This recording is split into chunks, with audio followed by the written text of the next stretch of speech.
Vanhu vakaenda kuhondo kuti mutemo uripo uiswe. Mutemo wakaiswa nevarungu, mutemo wanga wakaiswa naSmith, vairambidza vanhu vatema kuvhota.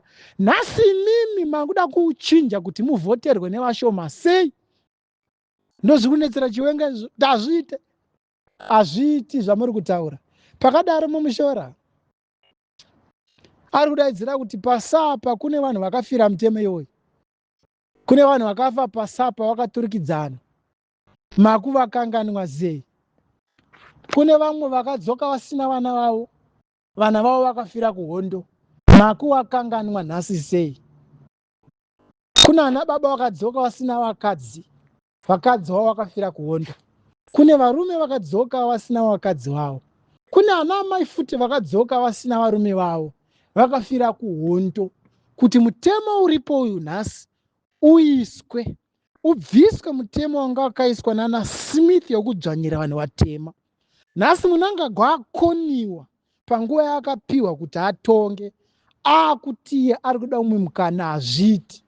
Saka Mnangagwa audza vamwe vake vaanoshanda navo muSADC akati aiwa kunoku ndiri kupiwa mathreat ndogona kungobatwa anytime.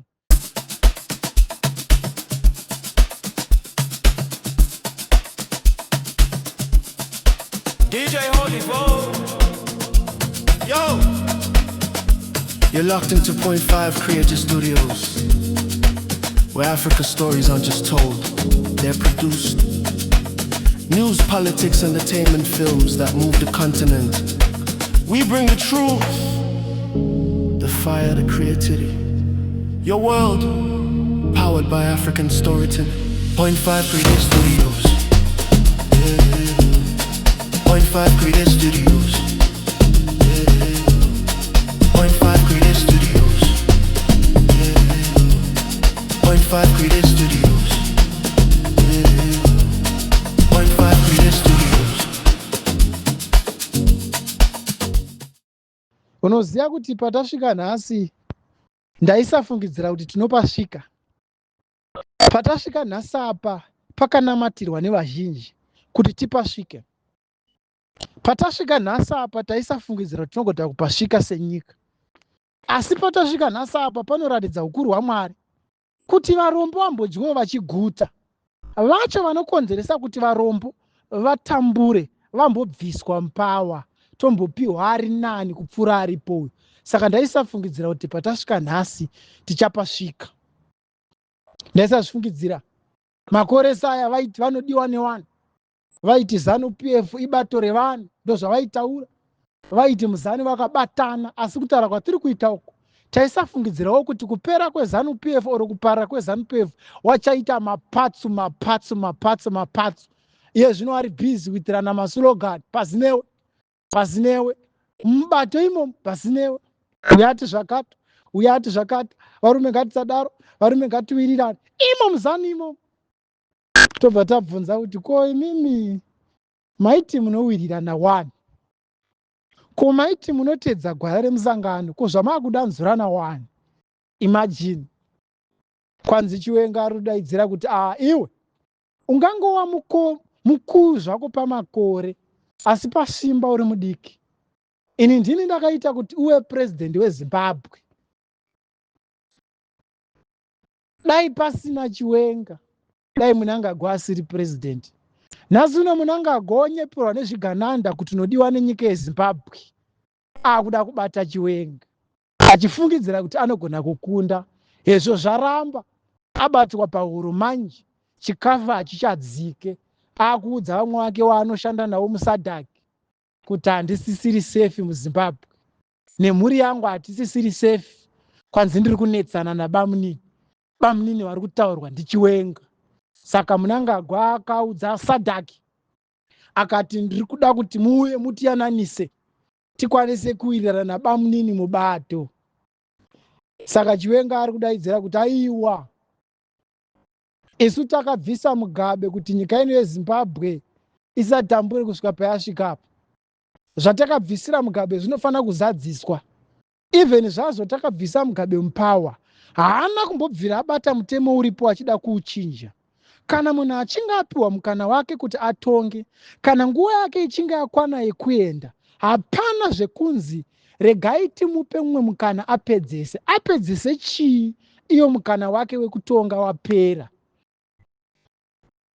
Vanhu vakaenda kuhondo kuti mutemo uripo uyu uiswe. Mutemo wakaiswa nevarungu, mutemo wangu wakaiswa naSmith, vairambidza vanhu vatema kuvhota. Nhasi imimi makuda kuchinja kuti muvhoterwe nevashoma sei? Ndozvikunetsera Chiwenga kuti hazviite.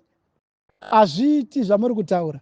Pakadaro muMushora ari kudaidzira kuti pasapa kune vanhu vakafira mutemo iyoyi. Kune vanhu vakafa pasapa vakaturikidzana. Maku vakanganwa zei?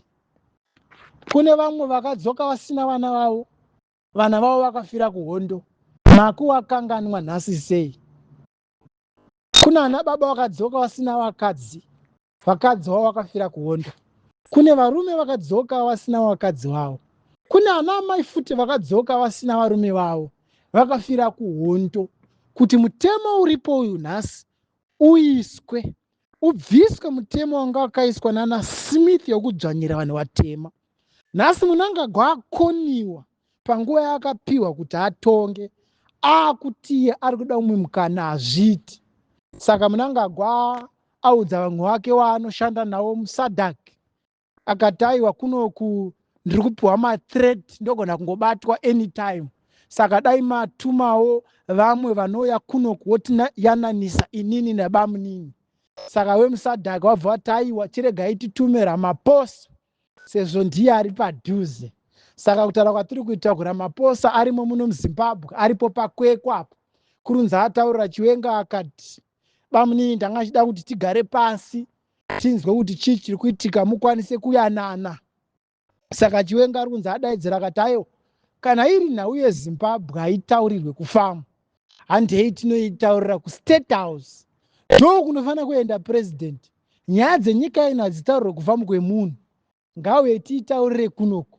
Saka Chiwenga hanzi aramba kuenda kupi? Kufamu ikoko. Saka zvanyadzisaka wabva ati aiwa zvinetsi ngatichinyepai kuvanhu manje, tichingoti aiwa anga angouya hake Ramaphosa kuzoona vanhu. Saka wabva ati aiwa iwe kuda tagire chandei kufamu uriplace ani? Chiwenga. Zvino Chiwenga ari kuti ndo matakanyanya amuri kuitiitirani. Saka pakadaro iwewe Chiwenga unomuwenga papi wewe?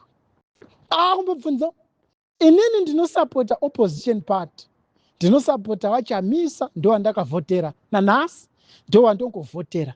Asi pakadaro Chiwenga ndomuwengerei kana achimira akadaiso?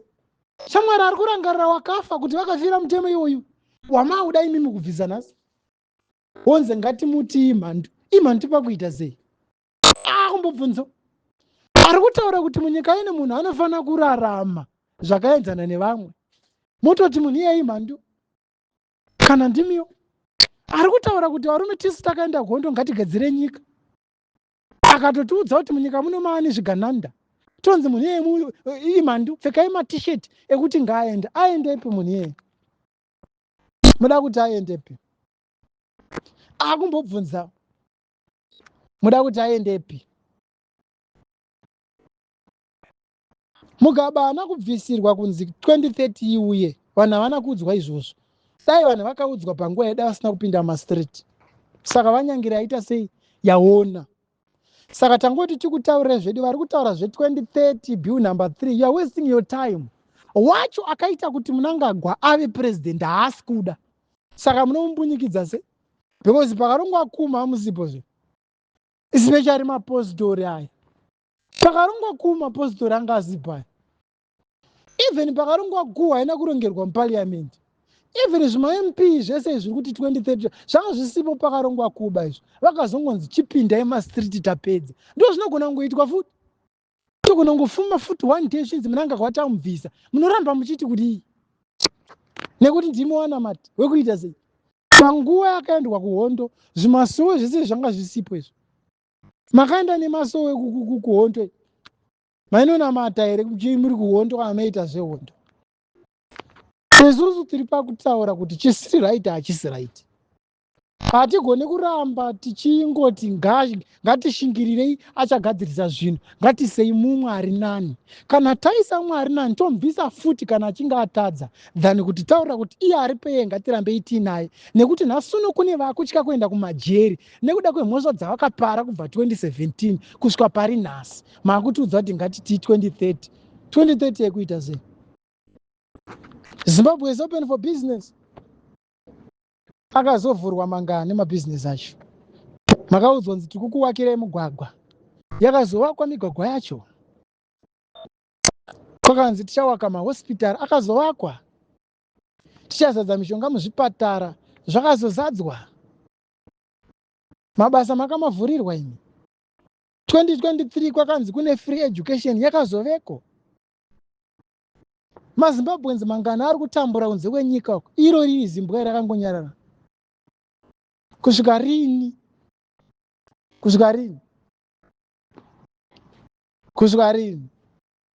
Izvezvi kune vamwe vari kuti ko Chamisa akanyararirei? Chamisa akanzi nyarara zvako ndidhile navo.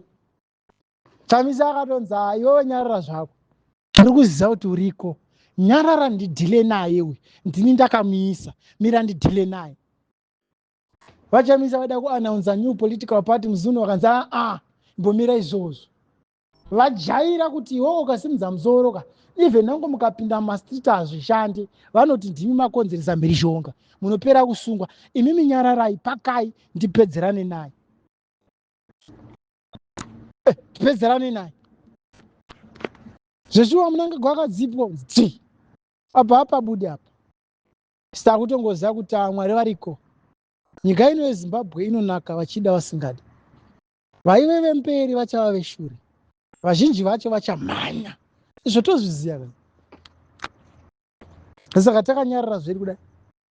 Tikati taurei tonyarara. Tinenge tisingade kuchenjedza muroi. Asi tatotaura so. Kuti hatina mwaka varume. Hatina nguva varume. Hatina makore varume. Hatina mazuva akati wandei. Nyika ino yeZimbabwe inonaka chete. Ndiri kutaurirei. Zvimutemo zviri kuiswa izvo hazvina kwazvinoenda. Vanhu vari kudzingwa mabasa avo inenge yatova enemy yake yeMnangagwa wacho. Zviri kuitwa mazuva ano hazvisina mutemo mukati. Angoita chiite. Imagine mwana waMnangagwa anongofuma kutonzi wewe takutokupromota kuita musoja. Haana anomboenda kana kuhondo, haana kana kumbotrainwa. Maveterans murupo wamabhasikoro neshuga netuchikafu ndozvamakaendera kuhondo here. Zvingani zvakawimbiswa maveterans. Imariko dziri kupiwa macivil servant akawimbiswa kunzi upenyu hwenyu tichahuchinja, huchachinjwa neThe Second Republic. Wakazochinja here? Macivil servant ari kutambira mari. Musuno manesi aidemonstrata uko akatumirwa mapurisa akanzi mari yenyu tichaikwidza, nanhasi haina kukwira. Wonzi wewe supporter 2030 yekuita sei? Macivil servant achitambura kudai. Iwo maveterans acho akaita kuti nyika isununguke ari kutambira mabhasikoro, ari kutambira mari. Vakawimbiswa zvingani. Kwakambowimbiswa chirongwa chekuvaka dzimba dzemaveterans dzakazovakwa here? Kuchanzwa, kuchaedza. Uchanzwa mangwana Ramaphosa kuti ndauya muno muZimbabwe kungoona development. Hezvo handizvo zvaawinga. Ndofunga atoudza vamwe wake musadhaki kuti arume Chiwenga wacho akaoma musoro. Mnangagwa anogona kudonhedzwa anytime. Because Mnangagwa ari kunzi aripota threat. Ataura kuti ndiri kuthreatenwa ini nemhuri yangu.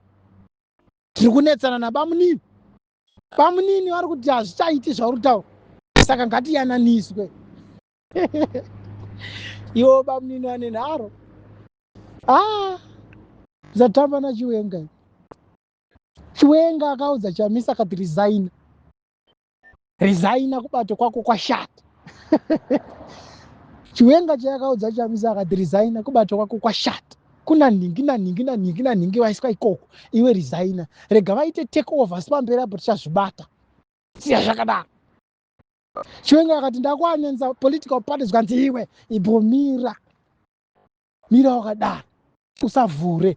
Munopera nekurohwa mira. Ini ndini ndakaita kuti Mnangagwa awepo. Rega ndimubvise. tikugadzirire nyika.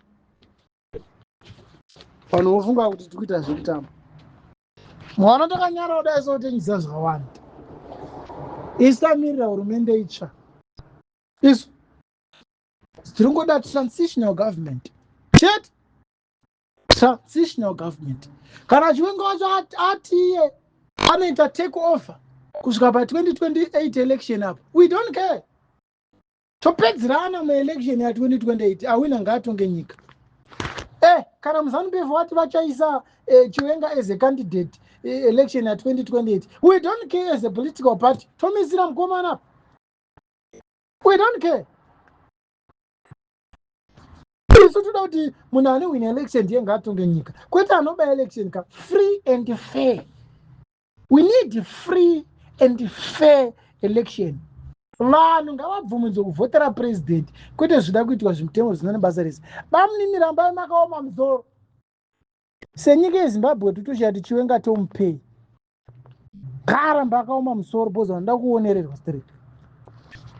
Ramaphosa atozona kuti chamara hande zvangu tinoraura mufamo mako. Chiwenga wacharamba kuuya.